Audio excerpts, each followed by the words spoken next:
Universidad de Guanajuato, campus virtual.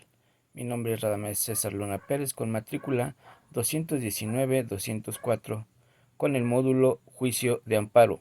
Reto 2, la jurisprudencia. La fecha es 11 de abril de 2024. Iniciamos. Caso 1. Facultad de atracción. La Suprema Corte de Justicia de la Nación puede ejercerla a efecto de integrar jurisprudencia sobre un problema que implica el análisis de diversos preceptos constitucionales y legales. Los requisitos de importancia y trascendencia para el ejercicio de la facultad de atracción se satisfacen cuando se solicita para integrar jurisprudencia por reiteración, y la problemática planteada implica el análisis e interpretación de diversos preceptos constitucionales y legales, ya que en tal supuesto, dicho análisis e interpretación de diversos preceptos constitucionales y legales,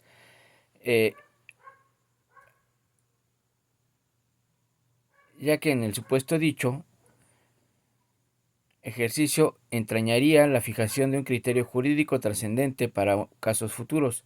Lo anterior es así, pues en atención al principio de legalidad, la jurisprudencia debe formularse con un grado suficiente de determinación que permita saber la conducta ordenada o prohibida, así como las consecuencias de su inobservancia, ya que de otro modo el objetivo de vincular a las autoridades con el cumplimiento de la ley sería inalcanzable, pues la garantía de certezas se fundamenta en el principio de legitimación democrática. Caso 2. Sistema de justicia penal acusatorio oral. Contra el auto que ordena la citación del investigado a la audiencia inicial, es improcedente el juicio de amparo indirecto. Interrupción de la jurisprudencia. La primera sala de la Suprema Corte de Justicia de la Nación, al resolver la contradicción de tesis en 97 diagonal 2013, de la cual derivó la jurisprudencia primera, diagonal J 93 diagonal 2013, de la décima, interpretó la legislación objetiva penales de los estados de Chihuahua y Durango, y sustentó que en orden de citación al investigado a la audiencia de formulación de imputación con apercibimiento de aprehensión en caso de no comparecer, transgrede el derecho a la libertad de ambulatoria, pues coloca al individuo en una situación ineludible de obediencia ante un mandato judicial, lo que se traduce en un acto de imposible reparación susceptible de ser impugnado a través del juicio de amparo indirecto.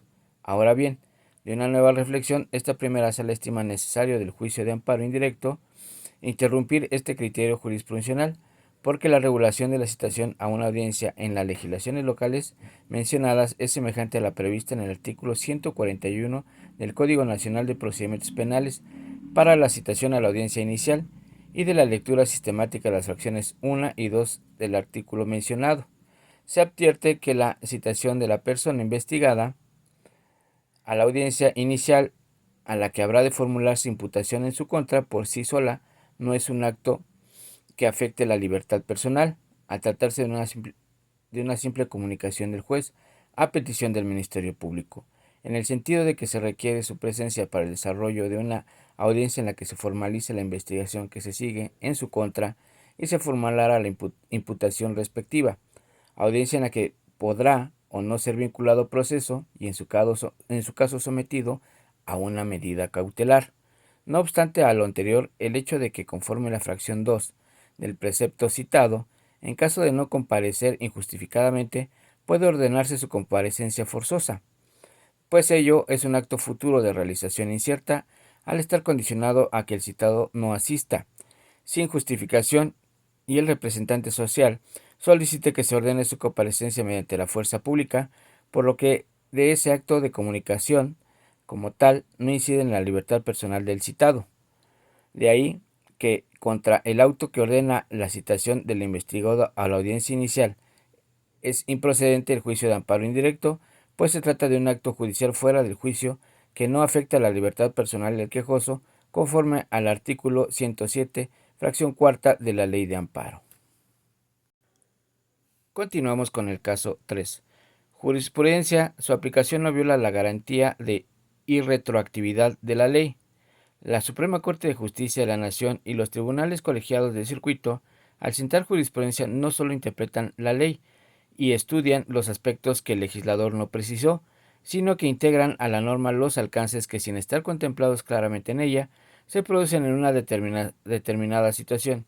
Sin embargo, esta conformación o integración judicial no constituye una norma jurídica de carácter general, aunque en ocasiones llene las lagunas de ésta, fundándose para ello no en el árbitro del juez, no en el arbitrio del juez, sino en el espíritu de otras disposiciones legales que estructuran, como unidad, situaciones jurídicas, creando casos excepcionales previstos en el último párrafo del artículo 14 constitucional, tal y como se reconoce en el artículo 94, párrafo sexto de la Constitución Federal, así como de los numerales 192 y 197 de la Ley de Amparo, en los que se contempla a la interpretación de las normas como materia de la jurisprudencia.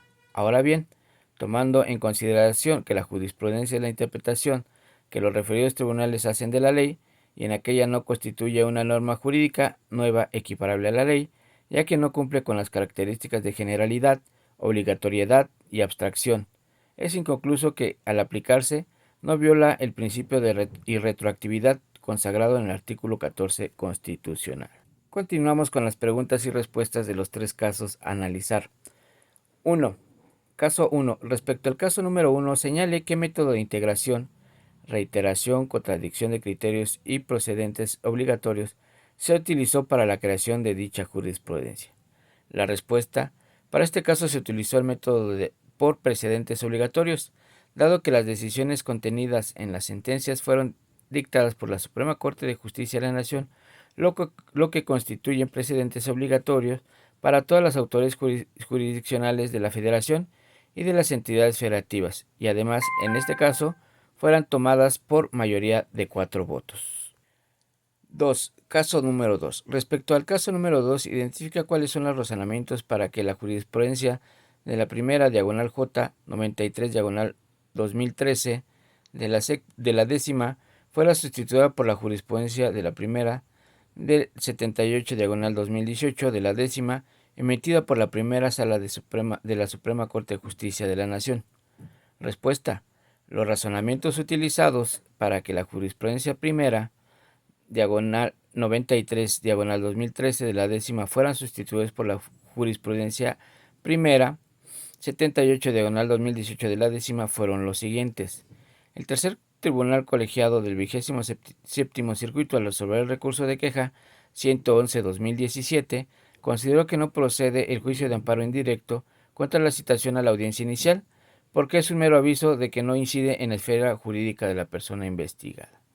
Esta tesis de jurisprudencia 78 diagonal 2018 de la décima fue aprobado por la primera sala del Alto Tribunal en sesión privada de 28 de noviembre de 2018 y publicada el viernes 7 de diciembre de 2018 a las 10:19 horas en el Semanario Judicial de la Federación, en virtud de que interrumpe el criterio sostenido por la propia sala en la diversa de la primera 93 diagonal 2013 de la décima de título y subtítulo Sistemas de Justicia Penal Acusatorio Oral en contra del auto que ordena la citación del investigado a la audiencia de formulación de la imputación.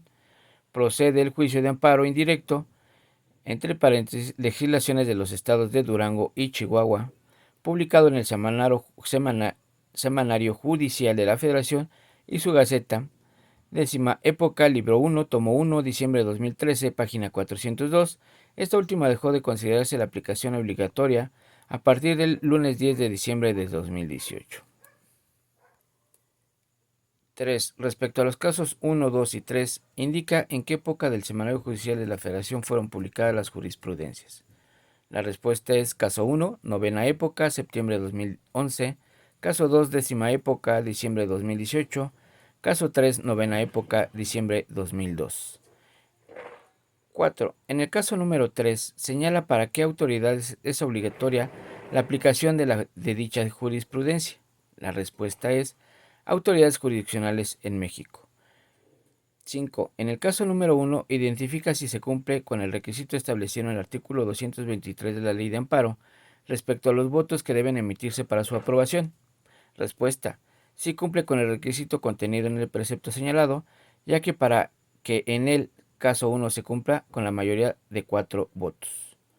Conclusión: La jurisprudencia desempeña un papel fundamental en la interpretación y aplicación del derecho en cualquier sistema legal. Su importancia y utilidad son significativas por varias razones. Una, este establece criterios interpretativos uniformes que deben ser seguidos por los tribunales y autoridades jurisdiccionales. Este garantiza coherencia en la aplicación del derecho y evita interpretaciones divergentes que podrían generar inseguridad jurídica. 2.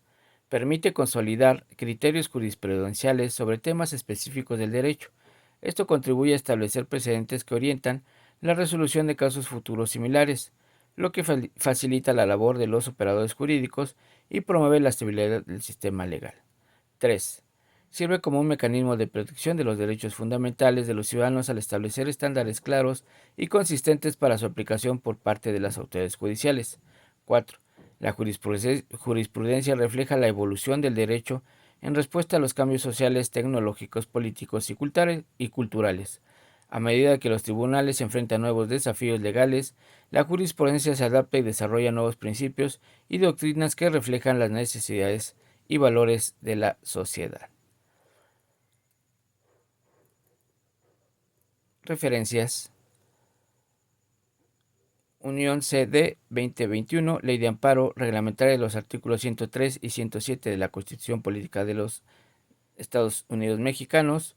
Unión CD 2024, Constitución Política de los Estados Unidos Mexicanos.